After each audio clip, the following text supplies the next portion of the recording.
We have some information on what the top third-party game on Game Pass was. Not surprising, but what is interesting is how much Game Pass has helped out a potential Game of the Year winner. We have some more information about the upcoming cloud gaming overhaul interface. Looks like there is going to be one, bringing it more in line with what we are seeing across the Xbox ecosystem. The store is coming back to the app.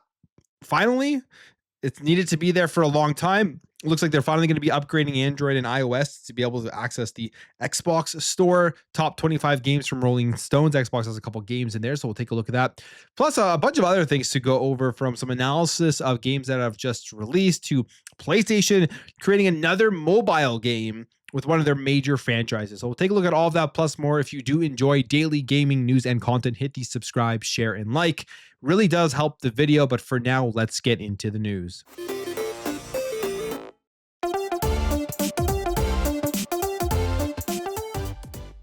One of the biggest, if not the biggest games this year in terms of coming out of, I would say, pretty much nowhere and becoming a massive contender here for one of the greatest games, one of the best games of 2025, and more than likely going to sweep the Game Awards in all the categories that it has been nominated for, is Clair Obscur Expedition 33. I loved it. It is definitely one of my games of the year. One of the things that was very good about this is, if you were on the Xbox ecosystem, was this was a day one Xbox Game Pass game. And there was a lot of questions as to whether this needed Game Pass, whether Game Pass helped. Did it actually hurt it in some way in cannibalizing sales? And with the fact that we did see something like the Oblivion remaster shadow drop right around Clair Obscur Expedition 33, was that something that also hurt the game? It looks like, with all of the concerns surrounding that, none of that was the case. Game Pass actually did very good here for Clair Obscur Expedition 33, as Xbox put out a post saying that it is the biggest new third-party game launch on Xbox Game Pass of 2025. And you also have the director of Clair Obscur of Samfall Interactive, director Guillaume Brush, talking about how he was very grateful for Xbox and for the fact that this game was in Xbox Game Pass. He says this year has been so far beyond what any of us could have imagined, and it's down to how passionate and supportive our fans have been to make that a reality. It really nerve-wracking to be a new studio releasing our first game, but the support of everyone has really made everything feel like a dream.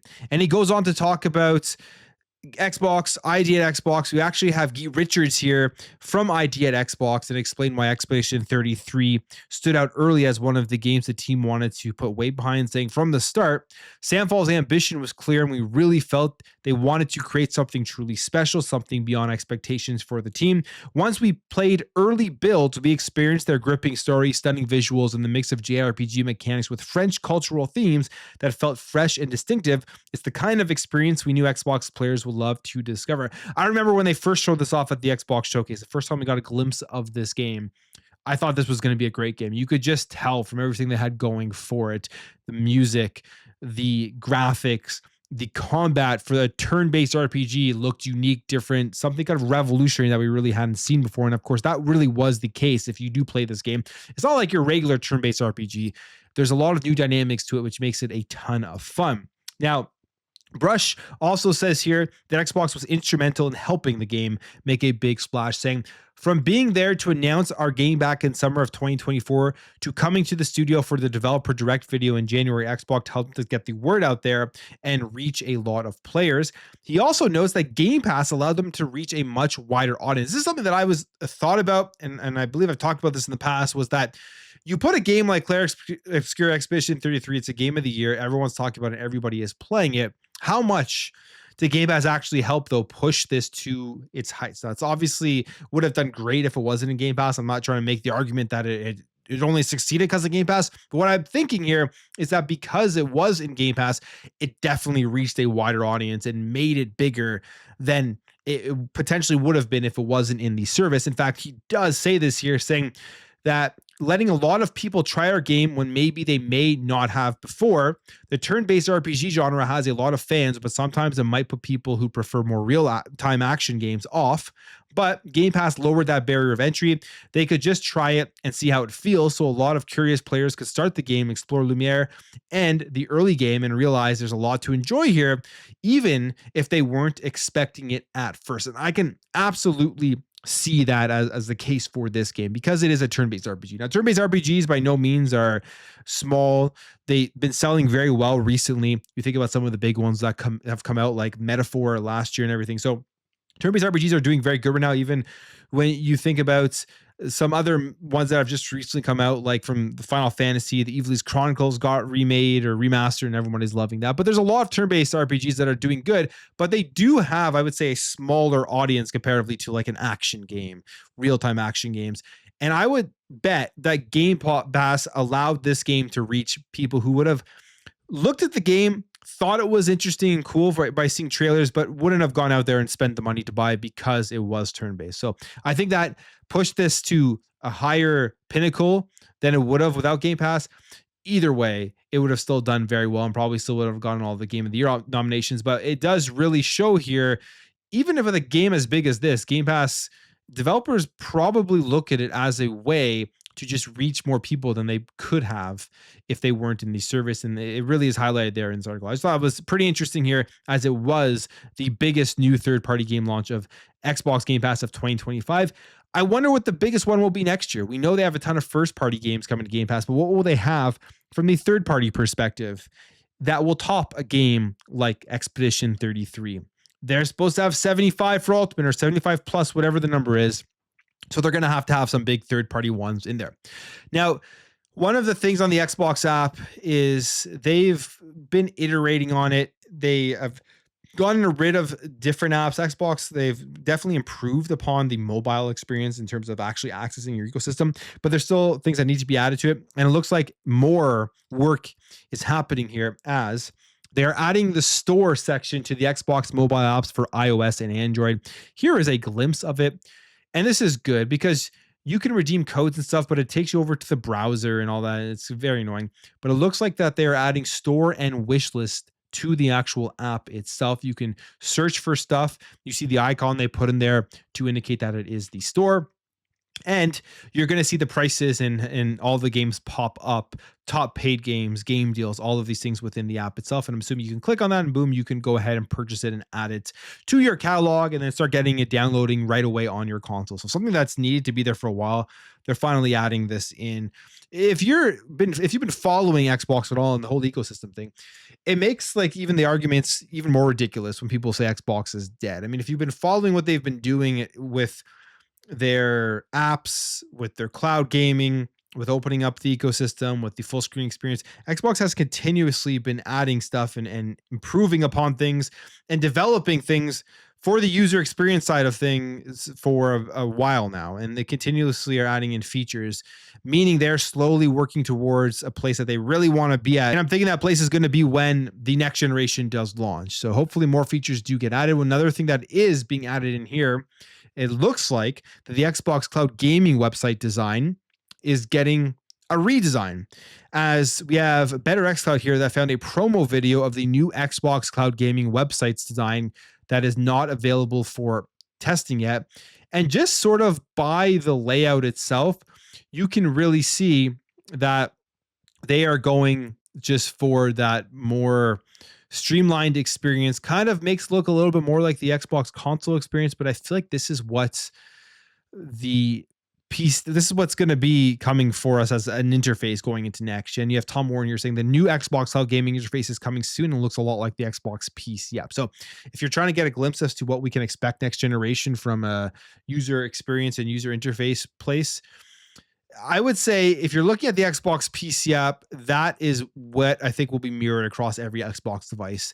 And that will continuously be worked on and improved upon between now and whenever they do launch the next console. So yeah, they're going to bring that over to cloud gaming, which is good. Everything I think needs to be the same.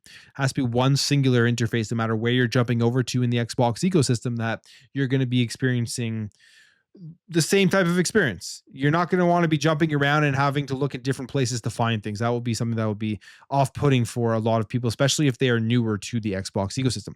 All right, Rolling Stones did their top 25 games, and the top game they have is Clair Obscur Expedition 33, which is not surprising. And number 2 is Hades 2. Donkey Kong Bonanza is at number 3. Got Dispatch at number 4 and Ghost of Yotai at number 5. And then a lot of other games that you would expect on this list are here. In terms of Xbox games, first party games, they actually have 2 games that did make this list. Ninja Gaiden 4 and South of Midnight. Now, Ninja Gaiden 4 isn't developed by their first party game. I can kind of consider that as a second party game, but some people do consider it first party simply because they funded it and everything. But then you also have South of Midnight, which finished here at number 11. So you have South of Midnight at number 11 and Ninja Gaiden 4 at number 16. So those are 2 for Xbox games that are on this list. And then there's some other big ones here that did make this, like Ball Pit, number 9. You also have Shinobi Art of Vengeance at number 14. I feel like this game, for a lot of people, kind of got snubbed a bit. People think it should be higher in the Game of the Year conversation and everything, but it's at number 14 here on the Rolling Stones top 25 list. So it's an interesting list. I don't really think there's anything here that stands out of you wouldn't expect. Maybe here at number 7, the 100 Line Last Defense Academy. I don't really know what that is, but that is their number 7 best game of the year. But it was, if you look at this list, you really sit back and you think about 2025, it's been an absolutely phenomenal year of video games. I know there's still people out there every day that put out videos and try to make people think that, yeah, gaming is bad, in a bad place, and we're in the worst era of gaming. We are absolutely not. We are probably in the golden era of gaming with the amount of games that we are getting and the amount of good games that we are getting on a nonstop basis. And the fact that your back catalog of games is probably at a point where, if not another game released, you'd have games to play until the day you die. So we are definitely in a golden era. And 2025, I think, really shows that with the amount of insanely good titles that did drop. And 2026 will be the same. Just even if you think about what Xbox has coming from their first party, it's going to be just a phenomenal year. So we are in a very good spot here in terms of eating good when it does come to games that are dropping. Now, if you are looking to play Fallout 76, you haven't jumped into it yet, it looks like there is a massive new update that has been revealed. So this may be a great time to jump in. 76 is one of those games with an insanely good turnaround. It started off terribly, and now it is a very successful game here from Bethesda. But this is an update called Burning Springs, and it introduces a whole bunch of new content to Fallout 76, including a new quest line and the arrival of bounty hunting and the game's largest map expansion yet. So there's a bunch of new stuff here that is going to be dropping in, and you're going to be getting this in December of 2025. So very, like, this month it will be coming out. So if you haven't played it, now may be the time to check this game out if it's something that has been on your radar. But go check out this update, Fallout 76 Burning Springs, their biggest update yet, meaning that, yeah, this game is still going strong, has a good, strong player base, and they're going to continue to support it with major updates like this going forward. Right, PlayStation. We know they are moving to more of an open ecosystem and getting their games in more places. Putting out mobile games really isn't anything new. Nintendo does this. Xbox has done this. But this one is very interesting, and we'll see how this does end up turning out. But they're taking one of their biggest IPs and their biggest games every single year in MLB The Show, and they are making a mobile game. Sony has announced this year. They say that Sony San Diego has announced that it is bringing the MLB The Show franchise to mobile devices. And it is called MLB The Show Mobile, which is a new free-to-play game that is built from the ground up to deliver realistic baseball gameplay on mobile devices. It is a new standalone experience featuring team building, an expanding list of quick new modes, and even the ability to replay classic MLB moments. Currently, the game is not available, but it will be for iOS and Android in a limited regional release in the Philippines, and the plan is to slowly release it to other regions as a part of a soft launch. They say there's no timetable for when this stuff will happen, but yeah, it looks like they're bringing basically the console game in terms of gameplay wise, like they're still trying to make it a realistic simulation baseball game to your mobile device. I think a lot of it is going to be microtransaction, the card building games where you're building your team. I mean, you can see right there in the trailer, that's what it's going to be. They're trying to cash in on the ultimate team stuff, which makes the most amount of money in all of these sports games. And in my opinion, I think have kind of ruined sports games in a way where if you played these sports games back in the day on like the GameCube and PS2 and original Xbox, they put so much more effort into the presentation, into the graphics, into the realism, physics, all of these things. And they also put a lot more effort into the single player modes like franchise mode and stuff, where now they make all their money off of these style of game modes. And they're taking this and they're going to expand that out to a singular mobile game where they'll probably cash in with a ton of money off of that. So interesting to see here. More proof that they're trying to find more revenue streams to support their big cinematic single player experiences they do make for PlayStation, and that will come along the lines as more with more mobile games, as this is I think the third one they've announced recently, and then obviously the expansion out to PC, and then the whole rumor stuff that we talked about yesterday with potentially Steam going over to the PlayStation 6. Looks like Hitman 4 was revealed unofficially. And if you're a Hitman fan, you'll be excited this one is coming. This comes via IO's CEO, who accidentally just put it out there that it is happening.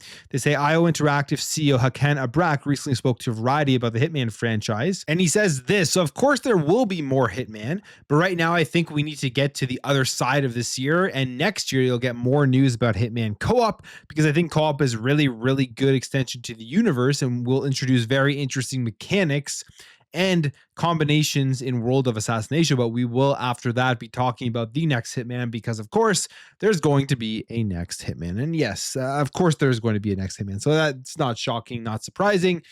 But Hitman 4 is in the works. They did announce at the partner preview, the Xbox One, the M&M spin-off of Hitman World of Assassination. So there is that. They're obviously working on little things along those lines as well. All right, so as we know, the price of RAM is just absolutely insane now. It's gone up. If you had RAM on a website in a cart from a few months ago and you look at it now, it's gone up a couple $100 for some people. It's actually pretty crazy. And it's not going to slow down. I feel like even if you're thinking that you're going to hold off now and you're going to wait till next year or the year after, I don't know if that's going to help at all. I think RAM actually may even get more expensive.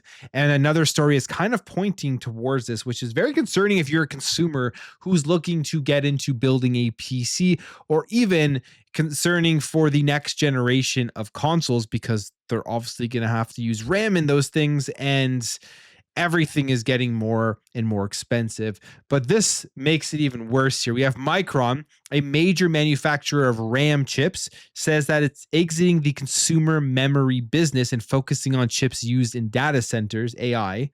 And this comes amid a global memory supply shortage that has seen RAM prices quadruple in price. So that is pretty crazy. And there's a question here, who is going to make RAM for consumer devices then? And Shinobi 602 says Samsung and SK Hynix are basically the two big dogs. And this says, does this mean those companies can charge us more? They surely can. So yeah, this is the future right now of RAM prices. I know right now, if you're building a PC, it's pretty bad. It's pretty expensive. And I think that's just going to continue to go up for the next couple of years. I don't really see this slowing down whatsoever until I guess the AI bubble comes to a halt, pops, whatever, for better or for worse, whether it's a good thing or a bad thing. Until I guess they reach their AI goals, this is going to continue. And you're seeing a major company here pull out there, not even consider or think about making consumer products, which means that the big boys, the Samsungs and stuff, can now charge more for their RAM. And I would absolutely see that happening going forward. It's unfortunate because it just means really that the gaming hobby is becoming more and more of a luxury. As you're seeing prices raise, you're seeing the consoles, they've already raised their prices. Next generation is going to have a much higher floor price, I believe, for entry into the console space. The actual luxury of buying hardware is becoming higher and higher. And the actual entry point for purchasing hardware is becoming higher and higher and pushing more people out of the market. And I've talked about this previously. Luckily, we are in a time, however, where there is more choice than ever before. You don't need to get the latest and greatest piece of hardware to enjoy gaming at a high level and to enjoy tons of great games, whether you're playing through the cloud or if you're playing some of these amazing games that have come out over the last number of years in your back catalog. You can absolutely hold off. You don't need to get the latest and greatest of everything. Some people live for that, though, and that's what they want to do. And for those people, it's going to be much harder. and much more expensive as we do move forward here. And I'm hoping, fingers crossed, that this does kind of slow down a little bit and there is a reduction in these prices where consumers can start looking at building and getting cheaper RAM going forward. But right now, it just seems pretty crazy as with everything that is going on with the prices of this stuff. But that's it for me, guys. I am going to end the video there. If you did like this video, make sure to hit that thumbs up. If you are new here, hit that subscribe, and I'll catch you guys in the next video.